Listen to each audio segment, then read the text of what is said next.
is brought to you by the completely insane followers of Anon, whom, at this point, it appears, really don't care what he says, as long as he says it loud, and stomps his fist down every once in a while. And in his off time, he can make fun of Rosanna. Wasn't going there with that. Sorry, Rosie. Anyway, the Republican presidential hunter. Sorry, little puke came up there. Okay, got it down. I got it down. Yeah, I need a fireball here. Yeah, I gotta take that taste out of my mouth. I just said something that makes me sick to my stomach. Whew, okay, yeah, fireball. The Republican presidential frontrunner Donald Trump said this week his administration would take back militant-controlled oil fields in the Middle East and, quote, bomb the shit out of ISIS. This was at an Iowa political rally. And also, he repeated this during a CNN interview. The secret, he said, to dismantling the ultra-violent militants known as ISIS or ISIL is to cut off their funding sources. Was there somebody else who is a very renowned politician who may have said, 2-3 years ago, what's his name? Starts with President Barack Obama. I don't know. Maybe it was somebody else.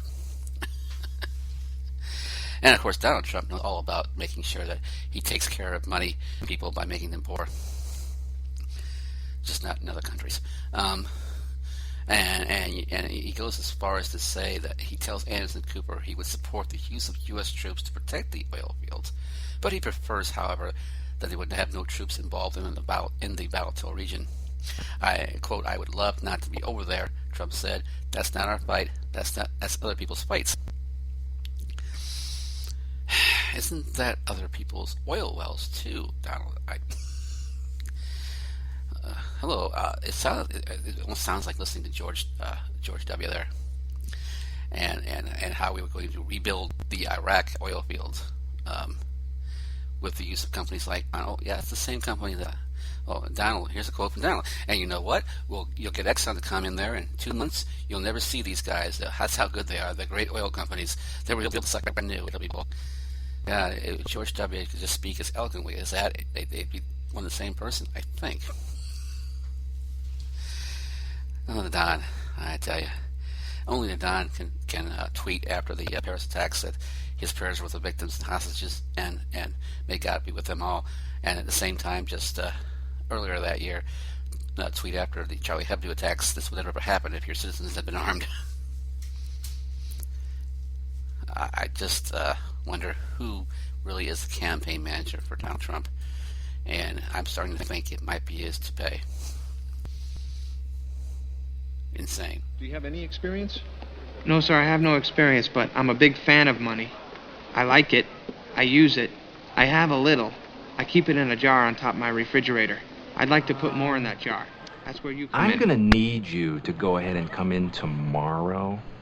So if you could be here around 9, that would be great. So this story is, for those of you who enjoyed Black Friday, unlike the people who work retail like me. And it involves the UK, as usual. The UK always does things a little different.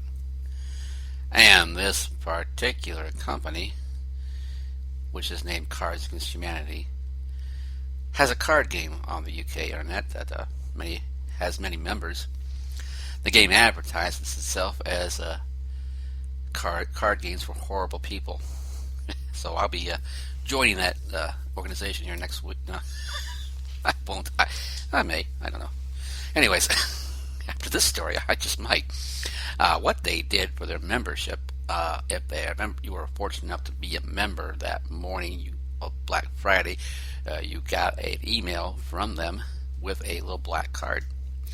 And on the card, it basically read, Black Friday sale, Cards Against Humanity, $5, and a little sale tag next to the 5, just to give you that shopper experience.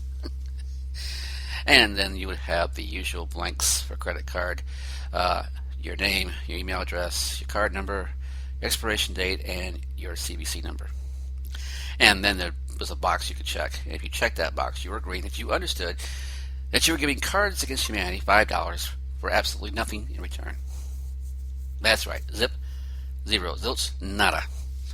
You were giving Cards Against Humanity $5 just to have the Black Friday shopping experience. That's basically what they said. We wanted to give our members the Black Friday experience, and you would be crazy to pass up such an opportunity.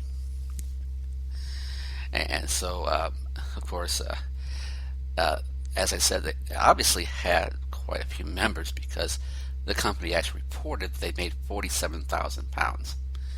And for those of you who don't have your smartphones available for quick conversion, I'll help you out. That equals $71,000 in American cash, paid by UK shoppers for absolutely nothing in return.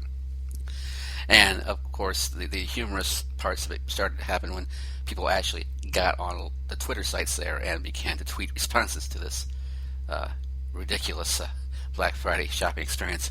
One person going as far as to say, "I just sent out for my $5, sent my $5 to CAH, and just got it shipped today," and shows a picture of a locker open with nothing inside of it. One tweet was something like, "Our crack crew is all over Black Friday." So, if you really think that it's insane watching these shoppers running each over and basically bumbling and stumbling into shelves and grabbing what they can and making mad dashes, they're nuts. Well, they can't say they paid $5 for nothing, can they? But you know what? I'm actually going to put this one down as saying, because I think people who spent $5 on nothing online saved themselves the headaches of spending $500. So another Black Friday has passed, and with that I start my weekly rant. When you look at Black Friday as a retail employee, it's obvious that this is not one of your favorite times of year. And yes, you could easily have a lot of negative things to say about it.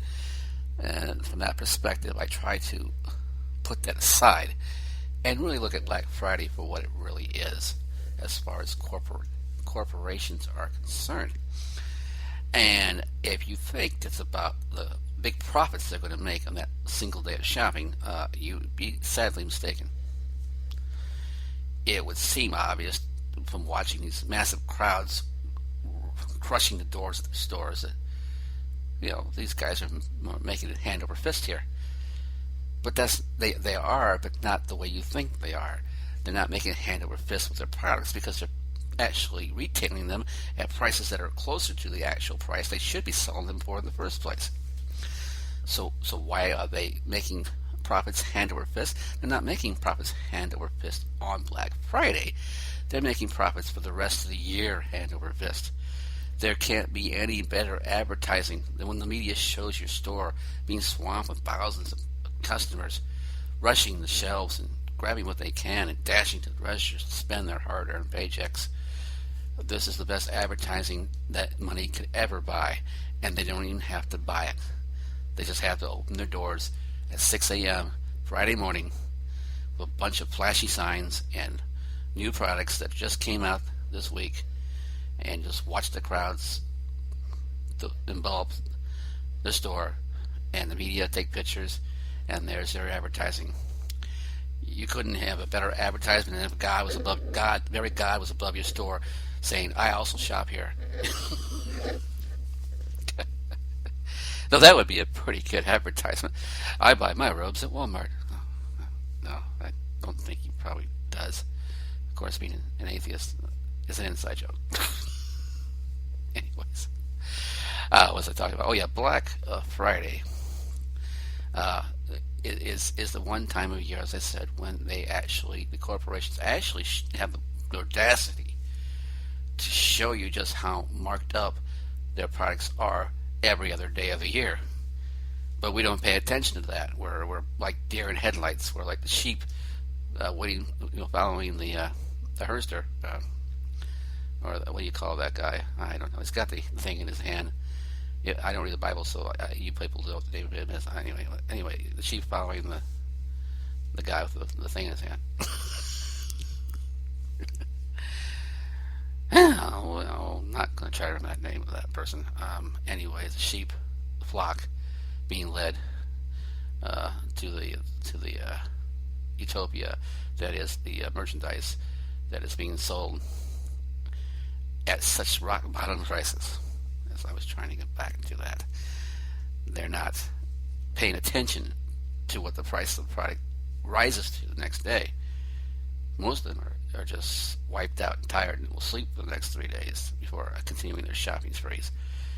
And other ones are just so who could give a fuck less. I don't want, they want to see the price of what they bought is the next day, so they can brag about how much money they saved, and then turn around and have some other idiot buy that same product, 4 or 5 months down the road at the same price, with a little red tag on it, and say, "Look how much money I saved." Who's the bigger idiot? They're both idiots. That's the point. So as you go out and go out to your local Saturday and your Cyber Monday. Now we have shop local on Saturday and shop the internet on Monday. Sucker born every minute. Yeah, Speedy Barnum, you were correct on that. But as you wise shoppers such as I do your normal procrastinating and don't shop until Christmas Eve and get even better deals without any crowds give a fuck. And we do, by the way. Although that secret's starting to come out too a little bit. So look out for Christmas Eve Friday, or Christmas Eve, Black Christmas Eve, I guess they'll call it. Because that's coming soon too, I guess. But anyway, until they do, I urge you to do something strange next year, something insane in this insane world, and don't go out on Black Friday to shop. Go on strike against the corporations, and get on the internet, on your Twitter sites and on your Facebook pages, and tell the corporations what you really think about Black Friday, which is, we're not going to be sheep anymore. You got to start selling the stuff, selling the stuff at the actual reasonable retail price, because we're not going to be insane anymore and buy it at the crappy price you offer on Black Friday. And as usual, as I like to have my rants go off into a final to a point where I'm blubbering and whatever, and that's when I know it's time to stop.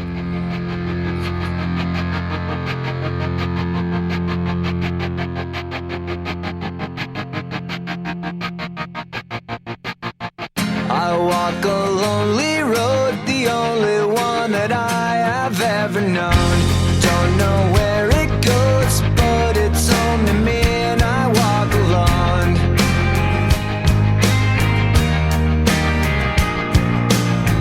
I walk this empty street on the boulevard of broken dreams, where the city sleeps and I'm the only one, and I walk alone. I walk alone, I walk alone. I walk alone, I walk up. My shadow's only one that walks beside me. My shallow heart's the only thing that's beating. Sometimes I wish someone up there will find me. Till then I walk alone.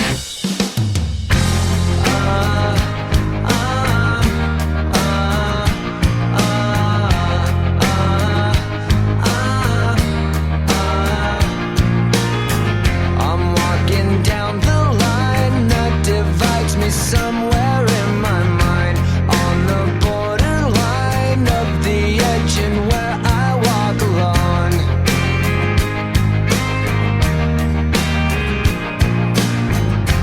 Read between the lines, what's fucked up and everything's alright. Check my vibe.